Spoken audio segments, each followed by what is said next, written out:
Japan के heart में मिए prefecture में एक बहुत ही पवित्र जगह है, इसे ग्रैंड श्राइन। ये श्राइन जो कि डेंसे फॉरेस्ट्स और सिरीन रिवर से घिरा हुआ है, एक ऐसी जगह है जहां लोग अपनी स्पिरिचुअल जर्नी के लिए आते हैं।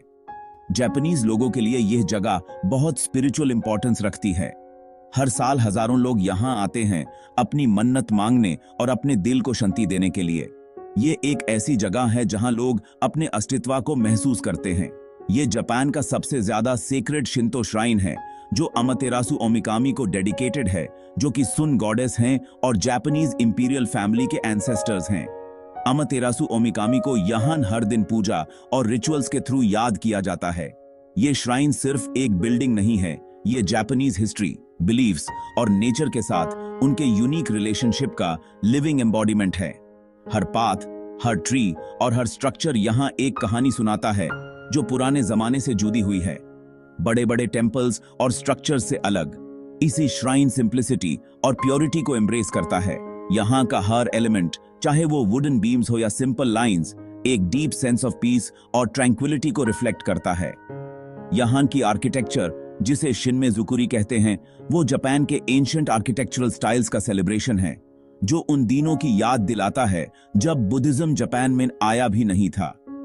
ये स्टाइल, जो कि सिंप्लिसिटी और एलिगेंस का परफेक्ट ब्लेंड है, एक टाइमलेस ब्यूटी को रिप्रेजेंट करता है जो आज भी लोगों को अपनी तरफ अट्रैक्ट करता है।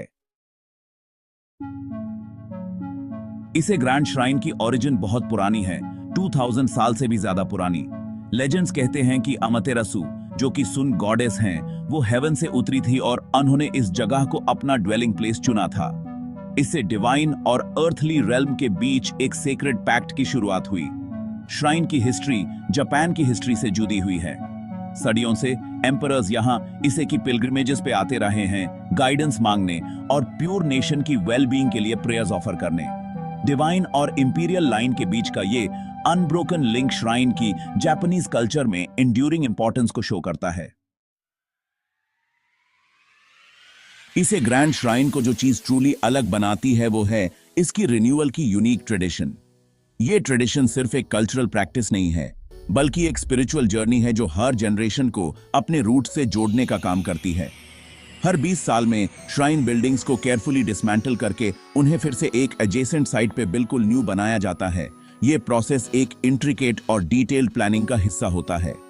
ये सिर्फ एक फिजिकल रिकंस्ट्रक्शन नहीं है, बल्कि एक स्पिरिचुअल रिन्यूअल भी है। ट्रेडिशनल टेक्निक्स और मटेरियल्स यूज करके क्राफ्ट्समैन अपने पुराने मेथड्स को यूज करते हैं जो उन्हें उनके एंसेस्टर्स से मिले हैं। ये टेक्निक्स और मटेरियल्स सिर्फ एक हिस्टोरिकल प्रिजर्वेशन नहीं है, बल्कि एक लिविंग ट्रेडिशन है जो हर नए कंस्ट्रक्शन में अपने आप को रिन्यू करती है। डेथ और रीबर्थ का ये साइकिल, जिसे शिकिनेन सेंगु कहते हैं, इसे 1300 साल से भी ज्यादा समय से फेथफुली फॉलो किया जा रहा है। ये एक रिमाइंडर है कि हर एंड एक नए बिगिनिंग का स्टार्ट होता है और ये साइकिल नेचर के इटर्नल रिदम को रिफ्लेक्ट करता है। इमेजिन करो एक ऐसा सेक्रेड रिचुअल जहां हर 2 डेकेड्स में पूरी कम्युनिटी अपने सबसे ज्यादा सेक्रेड साइट को रिबिल्ड करने के लिए इकट्ठी होती है। ये कम्युनिटी एफर्ट सिर्फ एक कंस्ट्रक्शन प्रोजेक्ट नहीं है, ये एक कलेक्टिव स्पिरिचुअल जर्नी है जहां हर इंडिविजुअल अपने आप को एक लार्जर पर्पस से जोड़ता है। ये एक्ट सिर्फ एक कंस्ट्रक्शन प्रोजेक्ट नहीं है, ये एक प्रोफाउंड स्पिरिचुअल अंडरटेकिंग है, अपने फेथ का रीअफर्मेशन है और अपने एंसेस्टर्स के साथ एक टैंजिबल लिंक है। ये रिन्यूअल प्रोसेस एक रिमाइंडर है कि हम सब एक लार्जर कॉस्मिक साइकिल का हिस्सा हैं और हर रिन्यूअल के साथ हम अपने आप को और अपने कम्युनिटी को नए रूप में पाते हैं। इसे ग्रैंड श्राइन सिर्फ एक स्ट्रक्चर नहीं है, बल्कि 125 श्राइन्स का कॉम्प्लेक्स है जिसके हार्ट में 2 में श्राइन्स हैं, नाइकू इनर श्राइन और गेकू आउटर श्राइन। नाइकू अमातेरासु को डेडिकेटेड है, जबकि गेकू तोयो के ओमिकामी को ऑनर करता है, जो कि डेटी ऑफ फूड, क्लोथिंग और शेल्टर हैं। इन दोनों श्राइन्स की ड्युअलिटी शिंतो बिलीफ को रिफ्लेक्ट करती है कि सारी चीजें इंटरकनेक्टेड हैं। अमातेरासु सेलेस्टियल को रिप्रेजेंट करती हैं the source of life and light, Toyouke Omikami earthly को रिप्रेजेंट करती हैं the sustenance and abundance that nourishes life. Section 5 The Spirit in the Material। इसे श्राइन को हर 20 इयर्स में रीबिल्ड करना सिर्फ एंशिएंट आर्किटेक्चर को प्रिजर्व करने के बारे में नहीं है। ये नॉलेज, स्किल्स और ट्रेडिशंस को एक जनरेशन से दूसरी जनरेशन तक ट्रांसफर करने के बारे में है। ये मटेरियल वर्ल्ड के इम्परमानेंस को रिकॉग्नाइज करने के बारे में है और साथ ही उस इटर्नल स्पिरिट को ऑनर करने के बारे में है जो उसमें रिजाइड करती है। श्राइन का हर एलिमेंट, टिम्बर से लेकर रिचुअल्स तक, डीप सिंबलिज्म से भरा हुआ है। रिन्यूअल का ये एक्ट एक रिमाइंडर है कि लाइफ एक साइकिल है बर्थ, ग्रोथ, डिके और रिन्यूअल का। Section 6, echoes of renewal in India. Interestingly, cyclical renewal का कॉन्सेप्ट सिर्फ जापान में ही नहीं है। इंडिया में भी हमें ऐसी ही ट्रेडिशंस मिलती हैं, जैसे कुंभ मेला जो हर 12 इयर्स में होता है, जहां लाख्स ऑफ लोग सेक्रेड रिवर्स में बेद करने के लिए इकट्ठे होते हैं, जो स्पिरिचुअल क्लेंजिंग और रिन्यूअल को सिग्निफाई करता है। हमारे यहाँ टेम्पल्स को रीबिल्ड करने की भी ट्रेडिशन है, अक्सर brick by brick, as a way of connecting with the past और अपने फ्यूचर जनरेशंस को लेगेसी ऑफ फेथ देने का। मेथड्स और मोटिवेशंस अलग हो सकते हैं, लेकिन रिन्यूअल और कंटिन्यूटी का अंडरलाइंग प्रिंसिपल दोनों कल्चर्स में एक पावरफुल फोर्स बना हुआ है। Section 7, a bridge between generations. Shikinen Sengu ceremony सिर्फ एक रिलीजियस इवेंट नहीं है, ये एक ग्रैंड फेस्टिवल है जो पूरी कम्युनिटी को इकट्ठा करता है। Thousands of log processions, rituals और celebrations में participate करते हैं, अपने shared heritage को reaffirm करते हैं।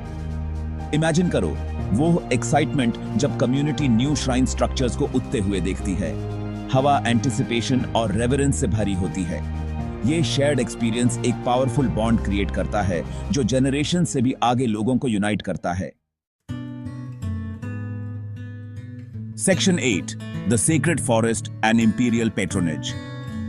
इसे ग्रैंड श्राइन सिर्फ बिल्डिंग्स के बारे में नहीं है, ये अपने नेचुरल सराउंडिंग्स के बारे में भी है। ये श्राइन अपने अस्तित्व को नेचर के साथ एक अनोखे संबंध में देखता है, जहां हर एक पेड़ और पत्ता एक पवित्र महत्व रखता है। श्राइन एक वास्ट प्राइमिवल फॉरेस्ट के बीच में नेस्लेड है, जिसे सेक्रेड और अनटच्ड माना जाता है। ये फॉरेस्ट न सिर्फ एक जियोग्राफिकल लोकेशन है, बल्कि एक स्पिरिचुअल सैंक्चुरी भी है, जहां लोग अपने आप को प्रकृति के करीब महसूस करते हैं। ये फॉरेस्ट श्राइन के रिकंस्ट्रक्शन के लिए टिम्बर प्रोवाइड करता है और शिंतो में नेचर और स्पिरिचुअलिटी के इंटरकनेक्टेडनेस को सिंबलाइज करता है।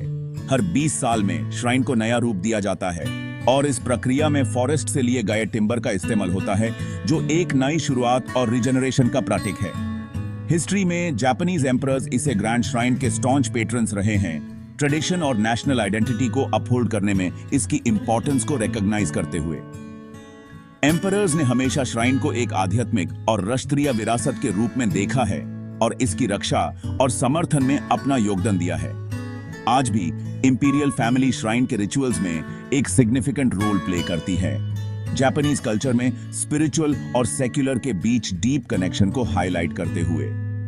ये रिचुअल्स न सिर्फ एक परंपरा है, बल्कि एक जीवंत संस्कृति का हिस्सा है जो हर जनरेशन को अपने पूर्वजों से जोड़ने का काम करती है। इंपीरियल फैमिली का यह योगदान श्राइन के महत्व को और भी बढ़ाता है और इसे एक ऐसा स्थान बनाता है जहां आध्यात्मिक और सामाजिक जीवन एक दूसरे से मिलते हैं। Section 9, a timeless legacy of faith and renewal. ऐसी दुनिया में जो परमानेंस और प्रोग्रेस के पीछे भागती है, इसे ग्रैंड श्राइन इम्परमानेंस की ब्यूटी और रिन्यूअल की पावर का टेस्टामेंट है। ये हमें याद दिलाता है कि ट्रू स्ट्रेंथ चेंज का रेजिस्टेंस करने में नहीं, बल्कि लाइफ के साइक्लिकल नेचर को एम्ब्रेस करने में है। जब हम इसे के इंट्रिकेट रिचुअल्स और आर्किटेक्चरल ग्रैंडर को देखते हैं, तो हमें याद आता है कि कुछ ट्रेडिशंस टाइमलेस हैं, जो जनरेशन से आगे हैं और हमें फेथ, कम्युनिटी और नेचुरल वर्ल्ड के साथ हमारे प्रोफाउंड कनेक्शन की एंड्यूरिंग पावर की याद दिला के जाती हैं।